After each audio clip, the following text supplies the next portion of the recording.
Coming up on Mountain News this morning, we head over to Pulaski County, where a COVID-19 victim's son is sharing a message about the virus. Quarantine is hard on everyone right now, but for alcoholics, it can be particularly painful. We show you how Alcoholics Anonymous is moving meetings online to help prevent social isolation. And the Corbin County came together last night to support our healthcare workers and hospital staff on the front lines fighting against COVID-19. Dedicated to Eastern and Southern Kentucky, this is WYMT Mountain News This Morning.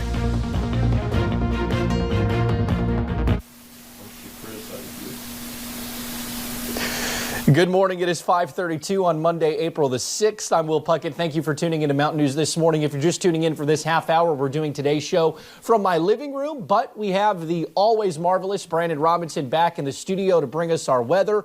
Brandon, a gorgeous weekend. What's setting up for this Monday? Well, I tell you, this is odd. I'm not a big fan of this. Again, I will let you comment at the end of it there, but because we're having a little bit of a delay between us. But this is definitely a different for sure. But let's take a look at what's going on this morning. Again, on the forecast, and we're seeing a few scattered rain showers up to our north. It kind of moved out quickly. They kind of formed quickly and moved out quickly. So it's kind of like last night. I was outside for a minute last night at the house, and it was sunshine mixed with a few clouds, and all of a sudden raindrops, and then they were gone. So it's basically what the trend of the day is going to be. Some stray chances for some showers. Temperatures in the 40s and 50s this morning. I think most folks will get into the upper 40s by 7 o'clock this morning, or at least closer to 50. So that's a couple of degrees warmer in some spots than this time yesterday, a couple of degrees cooler in some spots than this time yesterday. But your day planner takes us up into the upper 60s and low 70s as we head deeper the day with that mix of sun and clouds, and again, a stray shower possible. I'll have the rest of the forecast coming up here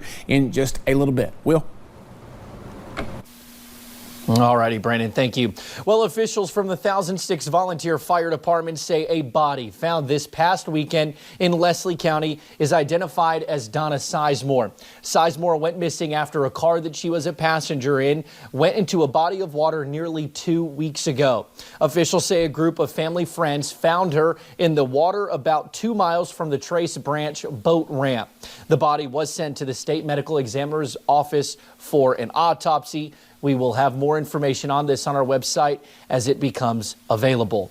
Well, Jody Stapleton's body was found last week in Menifee County, leaving her community shook.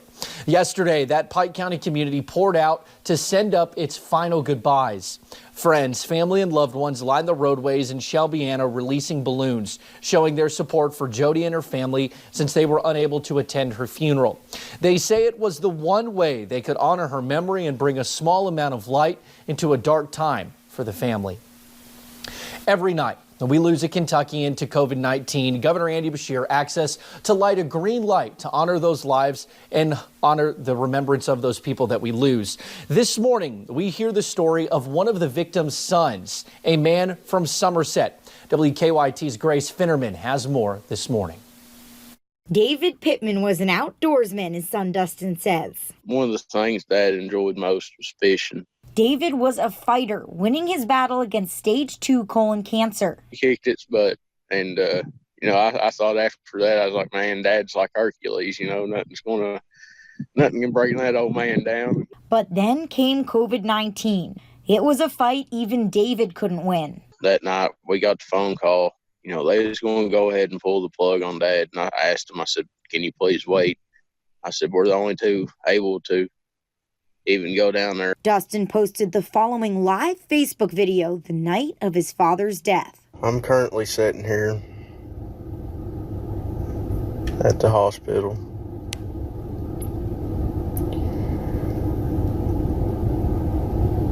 None of my other family could even come up here. My own mother couldn't even say our final goodbyes. The video went viral. Messages from people from all over the U.S. and abroad giving their condolences. But nothing can get rid of the struggles the Pittmans are having to endure as they mourn in a strange new world. They are forced to have a virtual funeral due to social distancing, but it's a sacrifice Dustin's willing to make. He wants people to stay home. I guess what I'm trying to get out of this is maybe his death can be used for good, so people really know how bad this is maybe these people that are meeting in big groups will stay at home. Doing all he can so his father doesn't die in vain. In Somerset, Grace Feinerman, WKYT. Great message there. Just stay home. We feel for the Pittman family. Our thoughts and prayers are with them for sure. Meanwhile, the Corbin community came together last night to support our healthcare workers and hospital staff who are on the front lines fighting this coronavirus. People gathered inside of their cars at Baptist Health in Corbin, a parade of cars showing support. We talked with one local healthcare worker who says these gestures make a major difference for their morale. No, we're not alone. God's got us, and with the community and the support from our team here, we'll get through this. We will get through this together. We have more information about the event over on our website at WYMT.com. Well, many people, myself included, are having a hard time with social distancing and the loneliness it brings. People who struggle with alcohol addiction may particularly feel this. That's why Alcoholics Anonymous is finding new ways to provide support. Krista Frost talked with a chairperson from AA to find out what those changes look like. Kentucky life is more different now than any of us could have ever imagined. Having a mental illness or disease could make our new normal more dangerous for some. With many stores and businesses being closed, one thing that remains open, alcohol shops. For someone that's really new or struggling that is looking to get sober right now, I feel like that might be a little harder for them because they can't just go to a meeting. Anthony G. is a chairperson with one of Kentucky's AA groups. He's now 7 years sober and told me about the moment he got help. And they said, hold on, I'm going to call somebody and they'll call you. So that person called me. They told me to meet them somewhere. They then got me in their truck and took me to a meeting. In-person support right there on the spot. But with COVID-19, that's just not an option. But there are some for those looking to get support. bluegrassintergroup.org, and there's a big link on there that says Lexington online meetings. There's literally over 75 AA meetings going on in the Lexington area. Now, many of these meetings are open to the general public, meaning if you or a family member needs to get some help, you can log online and get the support that you need. For now, reporting in Lexington, Krista Frost, WKYT. Now, of course, you can head online to find information about those online AA meetings.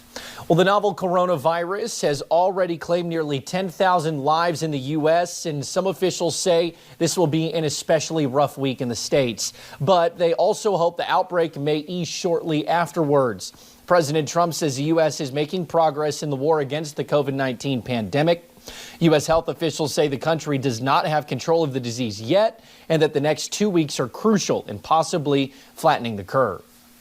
What you're hearing about potential light at the end of the tunnel doesn't take away from the fact that tomorrow, the next day, it's going to look really bad.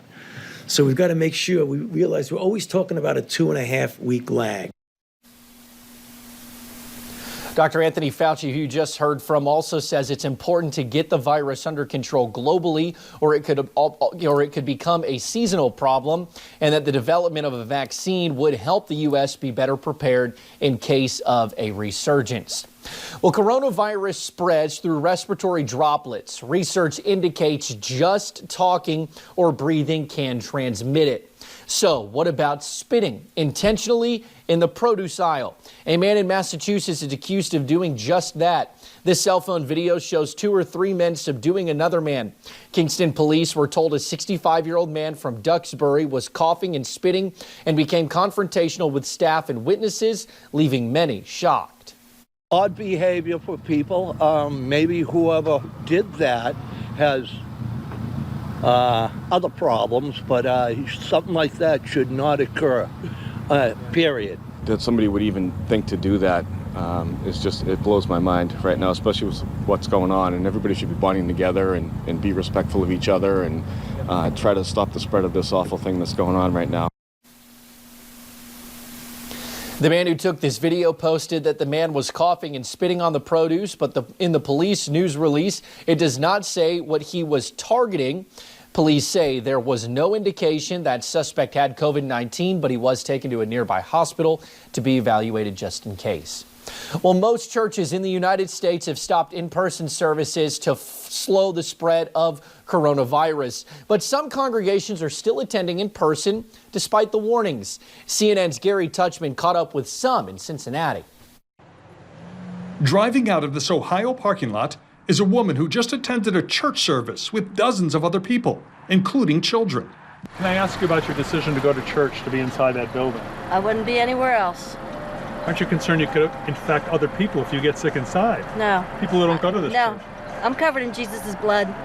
I'm covered in Jesus' But what blood. about other people who don't go to this church who you might encounter? All of these people go to this church. No, but you're going to be in places where other people I go to the grocery store every day. I'm in Walmart, Home Depot, all of those But you people. could get them sick from what happens in They the could church. get me sick, but they're not because I'm covered in his blood. Thank you very much. 90 minutes earlier, we watched as people arrived at this evangelical congregation, the Solid Rock Church in Cincinnati.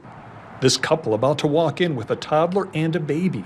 And then there is this woman and man arriving. The woman hugs the man. That same man hugs a woman inside. The arriving woman hugs the man inside. And then she hugs a woman. Church leaders would not talk to us on camera, but have posted this statement which implicitly refers to the pandemic and adds, "For that reason, we believe that the doors of Solid Rock Church should remain open." The church says it practices social distancing inside, but the pastors would not allow us in, so we have no way of confirming that. Either way, it doesn't address the potential dangers of large gatherings. What if one person is infected? You're all in that building together. It's a large gathering. Absolutely not concerned. The blood of Jesus cures every disease. Psalms 91, read it. Miss, you could get somebody else sick if you get sick inside. Well, there. what if you got it? You could get me sick. What if you get others sick, though, who don't go to this church? There's not one person sick. How do you know? Because I know I'm the pastor. But how do you know? Because I would hear about it if somebody was sick. Well, you could be asymptomatic, sir. You better not print no fake news about me, or you'll hear from me. What we heard were a lot of people who made up their minds. This man, though, sounded a bit different. I see both sides of the story. You do see both sides, though. Oh, yeah. I see both sides. Well, why not just pray on the internet, pray with your family right now to keep people a little safer? It's called values and liberty. You have the choice as an American. But if you're infected, sir, and you go into the grocery store and you run into someone and get them infected, that's why not fair to them, why is it? not flip it the other way? That could happen too. You know? You're increasing your chance of getting them sick, right? Could be. Stay home. Most Americans are currently under orders to do exactly that, but some states have religious freedom exemptions. Well, later on Mountain News this morning, a concerning update for pet owners after a tiger is tested positive for COVID-19. While we stay mostly dry today, we're keeping an eye on the chances for some stronger storms tomorrow and possibly Wednesday. I'll track them out for you in about 3 minutes.